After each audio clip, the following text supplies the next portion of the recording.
Hello दोस्तों, आपका स्वागत है engineering and poetry YouTube channel पे, जहाँ पे आपको नॉलेज मिलती है प्यार से। तो आज की इस वीडियो में मैं बताने वाला हूँ ईसीयू के बारे में, जो हमारे व्हीकल्स में, हमारी कार्स में, हमारी गाड़ियों में यूज़ होते हैं। तो इस वीडियो में मैं आपको बताऊंगा ईसीयू क्या होता है, ईसीयू कैसे काम करता है, और साथ में ईसीयू कौन कौन से काम करता है। इसके अलावा मैं आपको ये भी बताऊंगा कि ईसीयू को गाड़ी में लगाने से क्या फायदे होते हैं, क्या एडवांटेजेस होते हैं। तो कुल मिला के वीडियो बहुत ही ज्यादा इंफॉर्मेटिव होने वाली है। अगर आपने मेरे चैनल को अभी तक सब्सक्राइब नहीं किया तो प्लीज इसे सब्सक्राइब कर लें, और सब्सक्राइब करने के बाद बेल आइकन को भी हिट कर दें, ताकि आने वाली वीडियोस की नोटिफिकेशन आपके पास सबसे पहले पहुंचे। तो चलिए स्टार्ट करते हैं। सबसे पहले मैं आपको बताता हूं कि ईसीयू क्या होता है। ईसीयू की फुल फॉर्म होती है इंजन कंट्रोल यूनिट, या फिर इलेक्ट्रॉनिक कंट्रोल यूनिट। ये जो हमारा ईसीयू होता है, हमारी गाड़ी में होने वाले अलग अलग फंक्शंस को कंट्रोल करता है और मॉनिटर करता है। ठीक वैसे ही जैसे हमारे अंदर दिमाग पूरी बॉडी को कंट्रोल करता है और मॉनिटर करता है कि कौन सा पार्ट कैसे कर रहा है, क्या काम कर रहा है। जैसे कि अभी मेरा हाथ ये हिल रहा है, ये मेरे दिमाग के कारण कर रहा है ऐसा, क्योंकि दिमाग इसको कमांड दे रहा है और हमारा हाथ ये काम को कर रहा है। अब इसके बाद जो हमारा ईसीयू होता है, सेम हमारे दिमाग की तरह होता है। इसे हम गाड़ी का दिमाग भी कह सकते हैं। और ईसीयू को यूज करने से हमारी गाड़ी का हॉर्स पावर भी बढ़ जाता है, और साथ में जो हमारे इंजन की एफिशिएंसी होती है वो भी बढ़ जाती है। अब जो हमारा ईसीयू है, ये काम अकेले तो नहीं करता। इसको ये काम करने के लिए दो हमारे कंपोनेंट्स की जरूरत पड़ती है। पहला सेंसर, दूसरा होता है एक्चुएटर। सबसे पहले मैं आपको सेंसर के बारे में बताता हूँ। सेंसर वो डिवाइस है जो कि अलग अलग फंक्शंस को वो सेंस करता है और इंफॉर्मेशन हमारे ईसीयू को भेज देता है। और जो ये सेंसर होते हैं, गाड़ी में कई सेंसर्स यूज होते हैं अलग अलग फंक्शंस के लिए। जैसे कि कुछ हमारे सेंसर ये रहे, जैसे कि पहला है हमारा फ्यूल प्रेशर टेम्परेचर सेंसर, जो कि क्या करता है, हमारी फ्यूल का जो प्रेशर है उसको वो देखता है कि फ्यूल का क्या प्रेशर आ रहा है और टेम्परेचर क्या है हमारी गाड़ी के अंदर। और जो सेकंड हमारा इसमें सेंसर है वो है हमारा कूलेंट टेम्परेचर सेंसर। ये देखता है कि हमारे कूलेंट का क्या टेम्परेचर है, उसको सेंस करता है और इन्फॉर्मेशन हमारे ईसीयू को भेजता है। थर्ड हमारा सेंसर है इसमें engine RPM and crank position sensor. ये जो करता है कि इंजन के अंदर जो हमारी क्रैंक है उसकी क्या पोजीशन है रोटेशन के दौरान, और वो किस आरपीएम किस स्पीड से रोटेट हो रहा है। और इसके बाद जो हमारा नेक्स्ट सेंसर आता है air pressure and temperature sensor. ये क्या करता है, जो हमारी गाड़ी में आने वाली यूज होने वाली जो एयर्स होती हैं उनको सेंस करता है, और ये बताता है कि प्रेशर क्या है उन एयर्स का और टेम्परेचर क्या है। अब इसके बाद जो हमारा नेक्स्ट सेंसर है वो है इंजन टेम्परेचर सेंसर। ये सेंसर बहुत काम का होता है, क्योंकि ये टोटल इंजन की टेम्परेचर को सेंस करता है। अब इसके बाद जो हमारा नेक्स्ट सेंसर है वो है crank shaft position sensor. Crank shaft position sensor का काम ये होता है कि जो हमारे इंजन के अंदर क्रैंक शाफ्ट यूज हो रही है उसकी क्या पोजीशन है इंजन के वर्किंग के दौरान। और इसके बाद हमारा है next sensor camshaft position sensor, जिसका काम होता है जो हमारी कैम शाफ्ट होती हैं उनकी क्या पोजीशन है वर्किंग में। इसके बाद जो हमारा नेक्स्ट सेंसर है वो न्यूट्रल यूज है, और इसके बाद टी मैप सेंसर्स भी यूज होते हैं, थ्रोटल पोजीशन सेंसर होते हैं, लैम्डा सेंसर होते हैं, और एग्जॉस्ट गैस ऑक्सीजन सेंसर भी होते हैं। इसके अलावा और भी कई सेंसर्स यूज होते हैं अलग अलग फंक्शन के लिए। लेकिन इसके अलावा मैं आपको बता दूं, जो हमारा सेंसर होता है वो उस फंक्शन को, जो हमारा जैसे कि टेम्परेचर को सेंस करना होता है, उसको सेंस करके इंफॉर्मेशन ईसीयू को भेज देता है, और ईसीयू उसके बाद चीजों को एक्चुएटर्स को भेज देता है। आइए अब एक्चुएटर्स के बारे में जान लेते हैं। एक्चुएटर हमारी गाड़ी में होने वाला एक वो डिवाइस है जो कि ईसीयू से मिलने वाली इंफॉर्मेशन को, यानी कमांड को वो करता है। उसे हम ईसीयू कहते हैं। ईसीयू अलग अलग टाइप्स के होते हैं, नंबर ऑफ ईसीयूज यूज होते हैं हमारी गाड़ी में, ठीक वैसे जैसे नंबर ऑफ सेंसर्स यूज होते हैं। तो ईसीयू के कुछ हमारे ईसीयूज के एग्जांपल मैं यहाँ पे दे रहा हूँ। स्पार्क प्लग होता है हमारा एक्चुएटर, और जो हमारा इग्निशन कॉइल होती है, और इडल एयर कंट्रोल वॉल्व भी हमारा एक एक्चुएटर है, फ्यूल इंजेक्टर भी है, और मल्टीपल फंक्शन वॉल्व भी है हमारा, गैस सोलेनाइड वॉल्व भी हमारा एक एक्चुएटर है। अब मैं सीरीज में आपको बताता हूँ कि जो हमारा ईसीयू होता है वो कैसे काम करता है। सबसे पहले क्या करता है ECU, सेंसर से मिलने वाली इंफॉर्मेशन को वो कलेक्ट करता है। मान लीजिए हमारी क्रैंक जो शाफ्ट की पोजीशन है या फिर हमारी जो क्रैंक पोजीशन है उसको हम लेते हैं, तो जो सेंसर होता है वो क्रैंक की पोजीशन को और उसके आरपीएम को हमें भेजता है ECU के अंदर, और ECU उस इंफॉर्मेशन को रीड करता है और रीड करने के बाद समझता है, पढ़ता है और उसके बाद अब कंपाइल करके कमांड को हमारे एक्चुएटर में भेज देता है।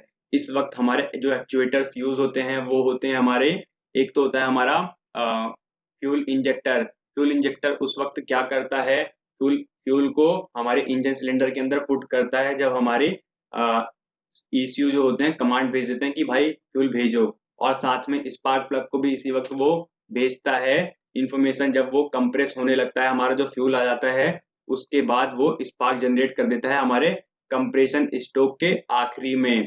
तो ये काम होते हैं हमारे ECU के, ऐसे हमारा ECU काम करता है।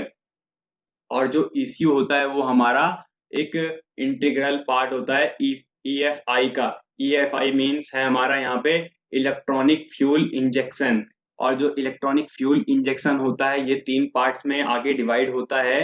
पहला है एयर इंडक्शन सिस्टम, और सेकंड है हमारा फ्यूल डिलीवरी सिस्टम, और थर्ड है हमारा इलेक्ट्रॉनिक कंट्रोल सिस्टम।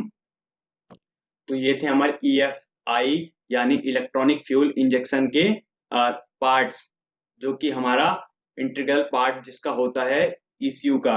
ECU इसका इंटीग्रल पार्ट है EFI का।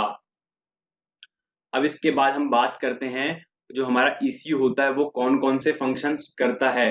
सबसे पहले जो हमारा ECU होता है ये हमारा करता है एयर फ्यूल के मिक्सचर को कंट्रोल करता है। जी हाँ दोस्तों, जो हमारा ECU होता है वो हमारे एयर फ्यूल के फंक्शन को कंट्रोल मिक्सचर को कंट्रोल करता है। कैसे, मैं आपको बताता हूँ। उस जब हमारी गाड़ी में क्या रोटेशन है, किस स्पीड में हमारी गाड़ी चल रही है, उसका इंजन का टेम्परेचर क्या है, उसमें एयर फ्लो कितनी हो रही है, इंजन में टोटल कितना लोड है, ये सब ECU देखता है। और इसको देखने के बाद, रीड करने के बाद अपनी एक इंफॉर्मेशन बनाता है और एक्चुएटर्स को भेज देता है कि कितना फ्यूल आना चाहिए, कितनी मात्रा में, और उसमें कितनी हमारी एयर होनी चाहिए, यानी एयर फ्यूल का कितना मिक्सचर होना चाहिए गाड़ी के किस लोड पे, किस स्पीड पे, किस टेम्परेचर पे। उसके हिसाब से हमारी गाड़ी के अंदर एयर फ्यूल का मिक्सचर आता है। अब इसके बाद जो हमारा नेक्स्ट फंक्शन है हमारे ECU का वो है हमारा इग्निशन टाइमिंग की कंट्रोल करना। इग्निशन टाइमिंग एक बहुत ही महत्वपूर्ण हमारा पार्ट है, फंक्शन है हमारी गाड़ी का। अगर इग्निशन हमारा जो हो गाड़ी के अंदर अगर ठीक टाइमिंग पे ना हो तो हमारी गाड़ी के अंदर बहुत बड़ी प्रॉब्लम आ सकती है। तो इसको ये रेगुलेट करता है हमारा ECU। ये कैसे करता है, जब कंप्रेशन स्ट्रोक आता है तो कंप्रेशन स्ट्रोक को ये पूरी तरीके से हमारा मॉनिटर करता है, हमारा ECU की कंप्रेशन स्ट्रोक सही से हो रहा है या नहीं हो रहा है।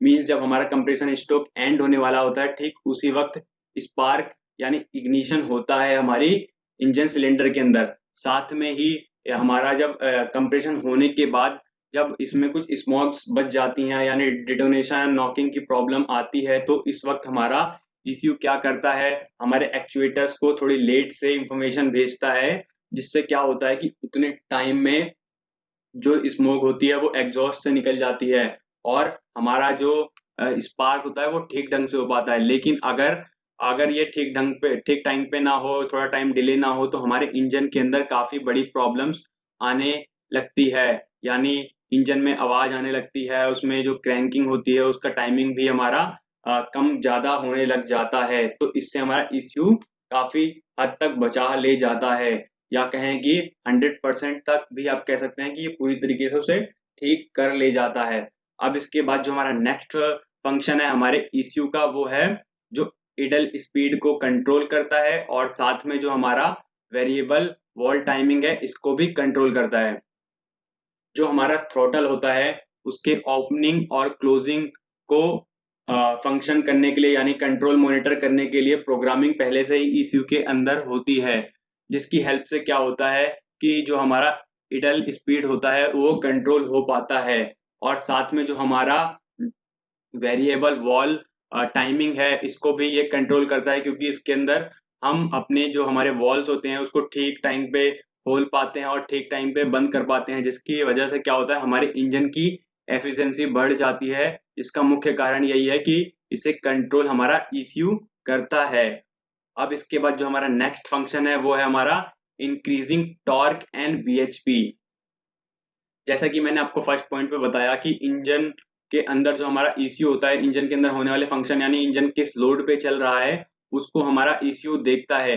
लेकिन अगर जब हमारा इंजन का लोड बढ़ता है धीरे धीरे, तो उसी हिसाब से जो हमारा ईसीयू होता है वो हमारी गाड़ी को यानी सेंस करके एक्चुएटर्स को फंक्शन भेजता है कि अब भाई हमें ज्यादा फ्यूल की जरूरत है। और ज्यादा फ्यूल आने की वजह से सही लोड पे मतलब लोड बढ़ता रहता है, तो हमारा जो इंजन होता है उसका जो हमारा बीएचपी होता है, ब्रेकिंग हॉर्स पावर, और साथ में टॉर्क वो भी बढ़ जाता है, यानी इंक्रीज हो जाता है हमारे टॉर्क का और बीएचपी का। ये थे हमारे ईसीयू के फंक्शन कुछ। अब इसके बाद हम बात करते हैं ईसीयू को गाड़ी में लगाने से क्या क्या फायदे होते हैं, यानी एडवांटेजेस क्या होते हैं हमारे ईसीयू को गाड़ी में लगाने से। सबसे पहला फायदा है फ्यूल के बारे में। कोई भी बंदा सोचता है नॉर्मल सा कि फ्यूल का फायदा हो जाए, तो ईसीयू लगाने से हमारी गाड़ी की जो फ्यूल इकोनॉमी होती है वो बहुत ज्यादा इंक्रीज हो जाती है, बहुत ज्यादा बढ़ जाती है। अब इसके बाद जो हमारा नेक्स्ट हमारा इसका एडवांटेज है वो है इंजन परफॉर्मेंस। जो हमारी गाड़ी का इंजन परफॉर्मेंस होता है ईसीयू की वजह से सही टाइमिंग पे हर एक फंक्शन हो पाते हैं, सही टाइमिंग पे हर एक फंक्शन को वो ऑपरेट कर ले जाता है, कंट्रोल कर ले जाता है, जिसकी वजह से हमारे इंजन की जो परफॉर्मेंस होती है वो 40% तक बढ़ जाती है। ये वैल्यू अप्रोक्स में है, इससे कम ज्यादा हो जाता है। लेकिन अब इसके बाद जो हमारा नेक्स्ट इसका एडवांटेज है वो है हमारा इसके अंदर जो हमारी थ्रोटल की जो रिस्पॉन्स होती है वो भी बहुत ज्यादा बढ़ जाती है, जिसके कारण हमारे जो इंजन की एफिशिएंसी है वो भी बढ़ जाती है।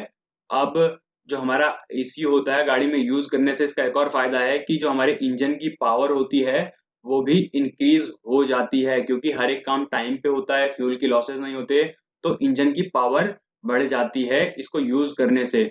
इसका एक अहम कारण है, इंपॉर्टेंट कारण है हमारे ईसीयू के एडवांटेज का, ईसीयू यूज करने का गाड़ी में, वो है हमारा हमारे जो ईसीयू होता है वो कस्टमाइज होता है। कस्टमाइज मीन्स आप कह सकते हैं कि किसी भी परिस्थिति में या नेचर में वो ढल जाता है। जैसे कि हमारी गाड़ी कहीं पे भी चल रही है, ऑफ रोड चल रही है, तो उस हिसाब से हमारा ईसीयू हमारी गाड़ी को कंट्रोल करता है, मॉनिटर करता है कि भाई अब ये पोजीशन आ गई, ये लोड बढ़ गया, जिसकी वजह से हम अपनी गाड़ी को किसी भी परिस्थिति में चला सकते हैं। यानी कस्टमाइजेबल होता है हमारा ईसीयू, तो हमारी गाड़ी की कंडीशंस सही से हो पाती हैं अलग अलग नेचर्स में, यानी वो अलग अलग नेचर्स में जो उसकी वर्किंग है वो बदल जाती है, जिससे हमारी गाड़ी में इंजन में काफी फायदा हमें मिलता रहता है, हमारी गाड़ी की माइलेज वगैरह भी ठीक बनी रहती है। तो ये था हमारा टॉपिक ईसीयू के ऊपर। आपको ये वीडियो कैसी लगी लाइक एंड कमेंट करके बताएं, और चैनल को सब्सक्राइब ना किया हो तो प्लीज इसे सब्सक्राइब कर लें, और सब्सक्राइब करने के बाद बेल आइकन को भी हिट कर दें ताकि आने वाली वीडियोस की नोटिफिकेशन आपके पास सबसे पहले पहुंचे। Thank you.